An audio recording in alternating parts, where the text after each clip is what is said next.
कुछ टाइम पहले की बात है।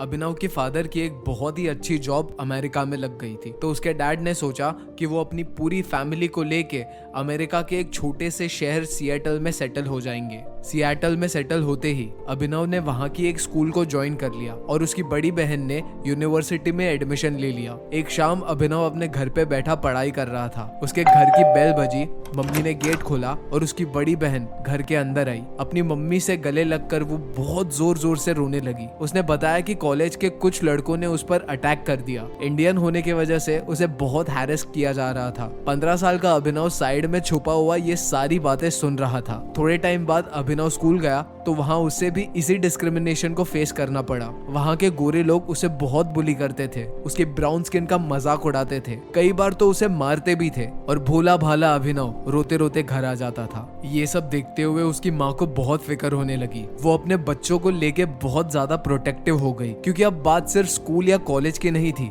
बल्कि लोग उनके घर तक आ चुके थे। बाहर से गेट पर जोर जोर से मारते थे, उनकी गाड़ी पर अंडे फेंकते थे और उनका बहुत मजाक उड़ाते थे। इसीलिए अभिनव की मम्मी उसकी बहुत केयर करती थी और हमेशा अभिनव क्या कर रहा है उसे मॉनिटर करती थी। उसका बाहर खेलने जाना भी उसके लिए अलाउड नहीं था, कोई दोस्त बनाना अलाउड नहीं था, यहाँ तक कि वो किसी से मिल भी नहीं पाता था और ना बात कर पाता था। उसे हमेशा से यही सिखाया गया था कि बाहर बहुत रिस्क है, तुम घर में रहो और अपनी पढ़ाई पे ध्यान दो। इसी रिस्क के डर से अभिनव अपनी पूरी जिंदगी में बहुत सेफली आगे बढ़ा। पढ़ाई लिखाई में उसका मन नहीं था, बट फिर भी जैसे तैसे करके मेहनत करके वो एक एवरेज मार्क्स के साथ पास हो जाता था। वेल उसी टाइम पे वो देखता है कि उसके आसपास के लोग अपनी लाइफ में क्या क्या कर रहे हैं। कोई एथलीट बन रहा था, तो कोई अपना बिजनेस स्टार्ट कर रहा था, तो कोई ट्रैवलिंग करने जा रहा था और कोई अपना पैशन फॉलो कर रहा था। पर अभिनव ये सारी चीजें नहीं कर पा रहा था। वो ये रिस्क नहीं ले सकता था। उसे तो एक सिंपल, सेफ और सिक्योर रास्ता अपनाना होगा और जैसे उसके पेरेंट्स उसे कहते हैं उसे वही करना पड़ेगा। और वो इन दी एंड ये करता भी है। 22 साल की उम्र में उसकी एक फुल टाइम कंफर्टेबल जॉब लग गई थी,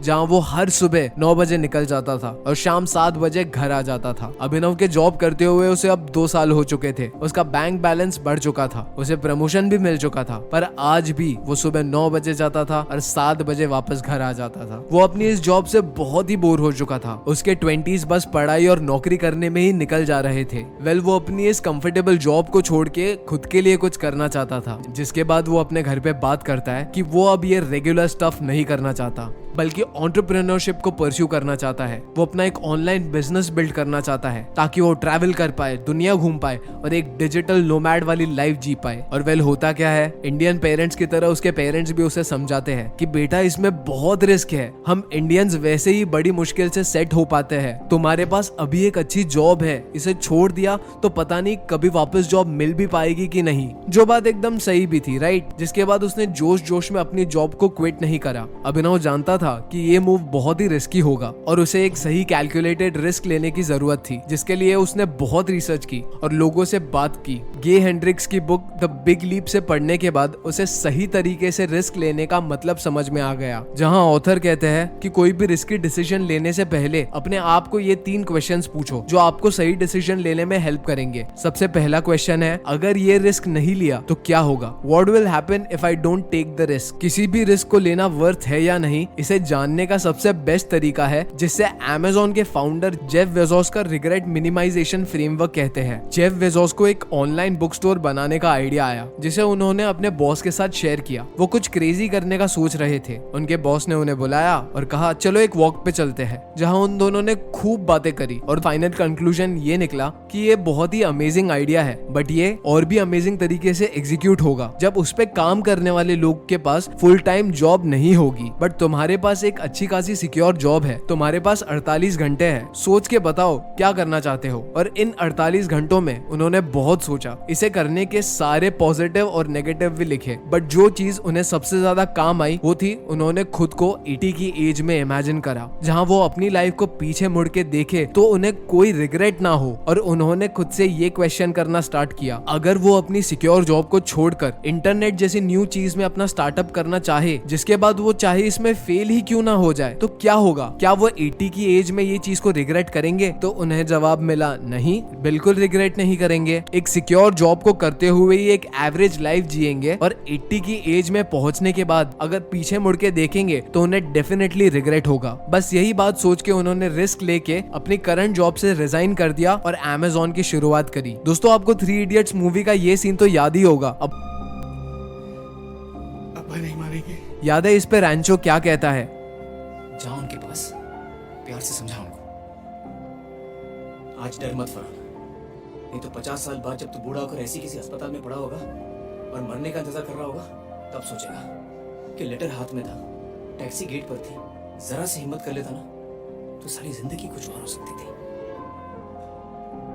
अभिनव ने जब खुद से ये सवाल पूछा तो उसे भी कुछ ऐसा ही जवाब मिला। वो अपने 20s में है, यंग है, जिसने अपनी पूरी जिंदगी लोगों से डर के कमरे में गुजार दी है। अभी वो सुबह ऑफिस जाता है, शाम को घर आता है और अगर वो ऐसे ही जीता रहा तो असली में जिएगा कब? बस यही सोचने के बाद उसने रियलाइज किया कि ये रिस्क लेना उसके लिए बहुत जरूरी है और ना फ्यूचर में उसे बहुत रिग्रेट होगा। इसके बाद वो खुद से दूसरा सवाल पूछता है, what will happen if I don't take this risk? Is it a really stupid move? Risk लेने का मतलब आंख बंद करके जो दिल में आए वो करना नहीं होता। बोर हो गए तो जॉब छोड़ दी, प्यार हो गया तो शादी कर ली, एक्साइटेड होके अपने बजट से बाहर जाके घड़ी खरीद ली। ये सारे ऐसे बड़े बड़े डिसीजंस लेने से पहले हमें पता होता है कि ये सारी चीजें रिस्की है, पर हम क्या करते हैं? या तो वो रिस्क हम कभी लेते ही नहीं है और पूरी जिंदगी रिग्रेट करते हैं, या फिर बिना सोचे समझे सब कुछ छोड़कर वो रिस्क में डुबकी लगा लेते हैं, जो पर्सनली आई फील दोनों ही गलत है। एक रिस्क लेने में और बेवकूफ बनने में बहुत फर्क होता है। बिल गेट्स, जिसे one of the greatest risk takers भी माना जाता है, लोगों को ऐसा लगता है कि उन्होंने माइक्रोसॉफ्ट क्रिएट करने के लिए हार्वर्ड से ड्रॉप आउट ले लिया था, जबकि सच तो ये है कि उन्होंने माइक्रोसॉफ्ट स्टार्ट करने के बाद भी हार्वर्ड से ड्रॉप आउट नहीं करा था। ये जानते हुए भी उनका ये आइडिया बहुत यूनिक है। उन्होंने इमीडिएटली अपना कॉलेज छोड़ के अपने प्रोजेक्ट पे फुल टाइम काम नहीं किया, बल्कि उन्होंने पेशेंटली वेट करा और जब उन्हें लगा कि वो अपनी इस कंपनी से फुल टाइम लिविंग बना सकते हैं, तभी जाके उन्होंने हार्वर्ड से ड्रॉप आउट किया। जस्ट बिकॉज किसी ने कह दिया कि XYZ कंपनी के स्टॉक्स ले लो या फिर इस क्रिप्टो में इन्वेस्ट कर दो, तो इसका मतलब ये नहीं है कि आप भी आंख बंद करके वो सारी चीजों में इन्वेस्ट करो। क्योंकि टू बी ऑनेस्ट,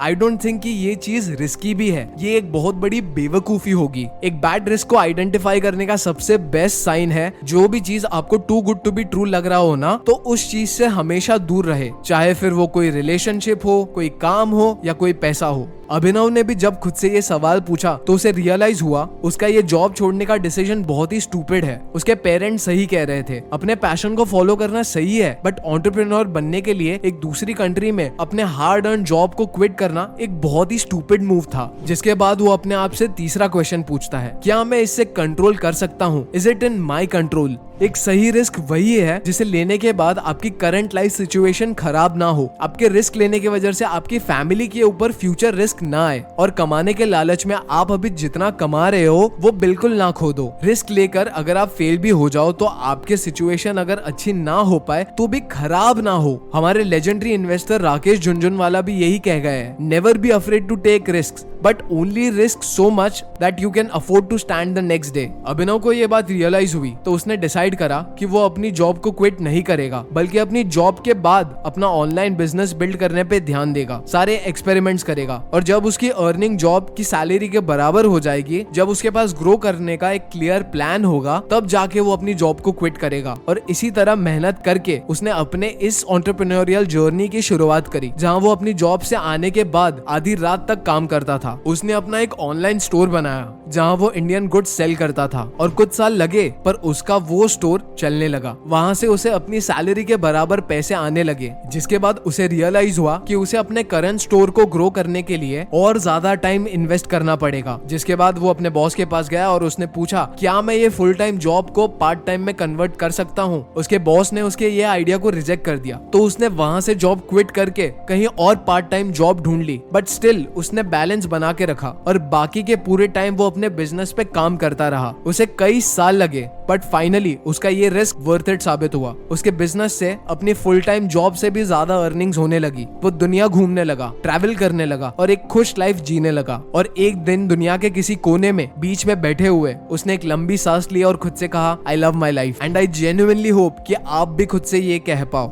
मुझे कमेंट करके बताओ कि आप किस चीज में रिस्क लेना चाहते हो। एट द एंड याद रखो, रिस्क ईंटों की तरह होती है जिनका यूज करके या तो आप अपने और अपने सपनों के बीच एक दीवार खड़ी कर सकते हो या फिर उन ईंटों का यूज करके अपने लिए एक ब्रिज बना सकते हो। And that is it for today's video. अभी आपके स्क्रीन पे एक वीडियो पॉप कर रहा होगा। आई थिंक आपको डेफिनेटली वो वीडियो चेकआउट करना चाहिए क्योंकि वो आपको और इंटेलेक्चुअल बनने में हेल्प करेगा। And that is it for today's video. अगर आपने चैनल को सब्सक्राइब नहीं किया तो अभी कर दो। मैं मिलता हूँ आपसे अगले वीडियो में। Until next time, peace out.